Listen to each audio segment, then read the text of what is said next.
Hey everyone, and welcome to a deep dive into something that's, well, it's everywhere these days, right? Remote work. It really is. Whether you're already a total pro at working remotely, managing a team that's spread across who knows how many time zones, or even if you're just kind of curious about this whole work from anywhere thing, you've come to the right place. Absolutely. We're going to be taking a look at a podcast episode called How to Talk About Remote Work in English, and pulling out some seriously useful communication tips and some vocabulary that you can actually use. Yeah, because it's one thing to just know the words, but it's another to actually be able to use them confidently, you know? And we're not, aiming for super formal, perfect English here. We're going for those little golden nuggets that'll help you navigate this whole remote work world. Right, and it's a world that's constantly changing, especially with more and more companies going global with their teams.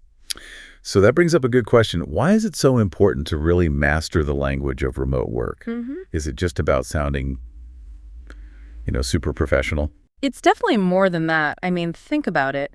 Strong English skills can open doors to amazing job opportunities that you might not have even thought about before. What kind of opportunities? Well, I was talking to a web developer recently who landed her dream remote job at a tech startup in Berlin. Wow, Berlin. That's awesome. And she told me that being able to explain these really complex technical details in English during her interview was what really helped her get the job.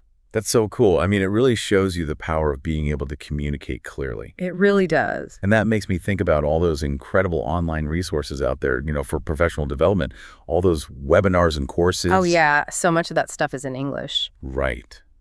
So if you can understand and participate in those, you can really boost your skills no matter where you are in the world. It's like unlocking this whole new level of learning and growth just by being able to handle those conversations and materials in English. Okay, I'm convinced it's not just about impressing people. It's about opening up these new possibilities, expanding your network, and really tapping into the full potential of remote work. I think that's a great way to put it. So where do we even start with this whole remote work language thing? Well, a good place to begin is by making sure we're all on the same page with some of the key terms. Yeah. You've probably heard of a home office, but what does that really mean when we're talking about remote work? It's not just working from your couch with Netflix on in the background. Definitely not. It's got to be more than that. Right. A real home office is like a dedicated workspace where you can really focus and get things done. Makes sense. But what about those people who like to be around others when they work? Those who get energy from being in a more social setting. That's where those co-working spaces come in. They're a great option for people who want some interaction and maybe a change of scenery. So it's all about finding that workspace that really suits your needs and how you like to work, whether it's a quiet corner at home or one of those buzzing co-working hubs. That's it. Okay, but no matter where we work, there is one thing that seems to be unavoidable in the remote world. Those virtual meetings. Oh, tell me about it. I have to admit, I have mixed feelings about them. I get it. Virtual meetings are just the way things are done now for remote teams. But yeah, they come with their own challenges. Like figuring out what time it is for your colleague on the other side of the planet. Oh, yeah. Time zones can be a nightmare. They really can. And that's why I think understanding this whole idea of asynchronous communication is so important when it comes to remote work. It's essential.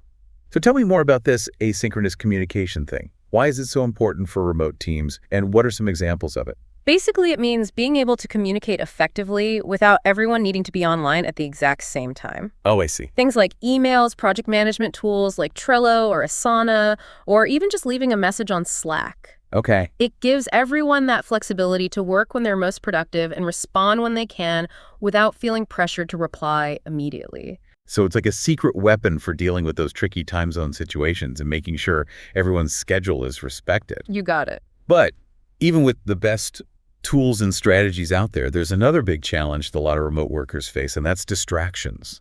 Oh, the distractions. I know those little chores, the siren call of social media. Yeah. Your refrigerator suddenly looking very interesting. It's a constant battle, and finding ways to minimize those distractions is key to staying productive and maintaining that ever-elusive work-life balance. And speaking of work-life balance, how would you define that in the context of remote work? Is it even possible? That is a great question, and it's one that we'll dig into a little bit later. But first, let's arm ourselves with some practical phrases and vocabulary that can help us handle these very real communication challenges in the remote work world. Sounds good to me. Welcome back to our deep dive into the world of remote work communication. So far, we've talked about why it's so important to master this language and look at some key terms that are essential for navigating the remote landscape. And now it's time to get practical. How can you actually improve your remote work English, even if you're already pretty comfortable with the basics? Because let's be honest, there's always room to grow right, especially in a field that's constantly evolving. Absolutely. And our source material has some great advice for leveling up your language skills. And it starts with something pretty simple: focus on building a strong foundation. Okay, sounds logical enough, but what does that actually look like? Instead of trying to memorize every single remote work term out there, start by mastering the core vocabulary like remote work, home office, virtual meetings, asynchronous communication, that kind of thing. Got it. So it's about building a solid base before you start adding those fancy linguistic flourishes. But once we've got those down, how do we expand our vocabulary in a way that feels natural and relevant? One of the best ways is by immersing yourself in the world of remote work through blogs and online communities. Remote.co and Buffer are fantastic resources for staying up to date on trends and learning how industry professionals use language in real-life situations. I've heard of those. They like those digital hubs for everything remote work related. Exactly. And then there are platforms like LinkedIn and Reddit where you can join groups specifically dedicated to remote work. These online communities are gold mines for language learning. Really? Oh, yeah. You can see how people use terminology in real conversations, ask questions, and even jump into discussions. It's like a virtual water cooler where you can just casually pick up new words and phrases while you're connecting with other remote workers. Precisely. And don't underestimate the power of video tutorials. YouTube is a treasure trove of information on pretty much anything you can think of, including remote work. Oh yeah, I spend way too much time on YouTube already. Yeah. But I never really thought of it as a language learning tool. You'd be surprised. You can find tutorials on everything from setting up your home office to mastering those specific collaboration tools. And the best part is that most of this content is in English, so it's a fun and engaging way to learn. Okay, so we've got blogs, online communities, video tutorials. That's a pretty impressive set of resources for improving our remote work English.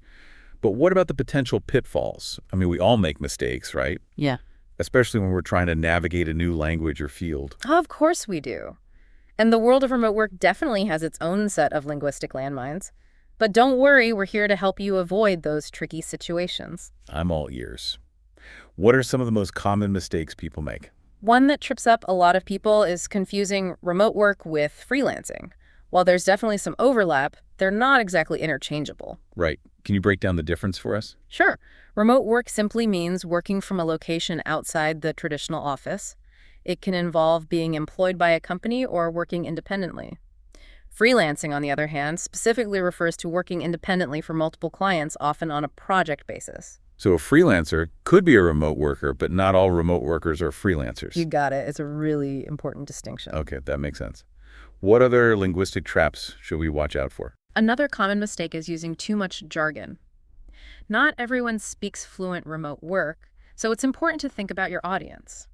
If you're using terms like asynchronous communication or deep work, make sure you explain what you mean, especially if you're talking to someone who's new to remote work. That's a great reminder. It's easy to forget that not everyone has the same level of understanding. We don't want to alienate anyone with our fancy remote work vocabulary. Exactly. And finally, one of the biggest mistakes you can make is forgetting about context. You always want to think about your audience and what they need to know. Tailor your language to the specific situation and the person you're talking to. Can you give us an example of how that might play out in a real conversation? Let's say you're discussing project management with a client who's not familiar with all the latest tools and methodologies. Instead of just listing a bunch of features, you could explain how a specific tool like Trello helps you streamline workflows, improve transparency, and ultimately deliver better results for them. So it's about showing the value and relevance of these tools and concepts, not just throwing around buzzwords. Exactly, and by being mindful of these potential pitfalls and adapting your communication style, you can build stronger relationships and avoid misunderstandings. This is all super helpful. I'm feeling much more confident about navigating those remote work conversations. But before we wrap things up, I want to circle back to that question we touched on earlier, work-life balance. Is it actually possible to achieve that elusive balance when the lines between work and personal life get so blurred? That's a question that so many remote workers struggle with, and it's one that deserves a deeper dive of its own. Let's explore that in our final segment. All right, we're back for the last part of our deep dive into remote work communication, and I'm excited to dig into this next topic. We've talked about essential vocabulary, we've explored resources for improving our language skills, and we even uncovered some common mistakes to avoid. But now let's talk about that big thing that everyone's always talking about, work-life balance. It's a hot topic for sure, and for good reason. When your office is also your home, things can get a little messy. Yeah, it's way too easy to fall into that trap of being always on, checking emails late at night, or working through lunch. Boundaries are so important. You mentioned earlier that you've been trying out that Pomodoro technique. How's that been working for you? Has it helped with work-life balance at all? It actually has. Mm. Having those structured work intervals with little breaks really helps me stay focused, and it keeps me from getting lost in that endless to-do list. But I'm curious, what other strategies have you found helpful for maintaining that balance? One thing that's been a game changer for me is creating a dedicated workspace. Even if you don't have a separate home office, just having a specific table or corner that's your work zone can make a huge difference. It's like creating that physical separation between work life and personal life, even if it's just symbolic. Exactly. And when you're done working for the day, actually leave your workspace. Close the laptop, put away your notes, and make that transition into your personal time. It's like telling your brain, okay, time to switch gears. Out of office, out of mind. Precisely.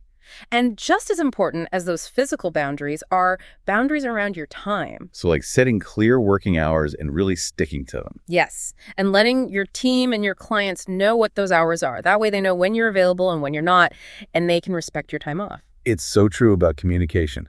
It's easy to feel like you need to be available 24/7, especially when you're working with people all over the world.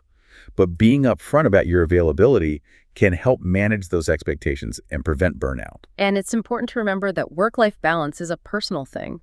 What works for one person might not work for another. It's about finding what fits your own needs and lifestyle. So it's not about achieving some perfect Instagram-worthy version of balance, but more about finding a sustainable rhythm that works for you. Exactly. And that might involve some trial and error along the way. The key is to be mindful of how you're spending your time and energy, both at work and outside of work. And remembering that taking care of yourself is essential for success in the long run, both personally and professionally. So as we wrap up this deep dive, what's that one big takeaway you want our listeners to remember? I think the most important thing is that the world of remote work is always changing. Just like we adapt to new technologies and new ways of working, we need to adapt our language and communication skills too. Keep learning, stay curious, and don't be afraid to try different ways of connecting and collaborating effectively. That's a great reminder. It's not about being perfect, but about embracing that journey of continuous learning and growth. And remember, those strong communication skills in English can really open up a world of opportunities in the remote work world. For sure. So to all our listeners out there, whether you're seasoned remote pros or just starting your work from anywhere adventure, keep those conversations going, keep learning, and keep building those connections. Thanks for joining us on this deep dive into the language of remote work. Until next time, happy remoting.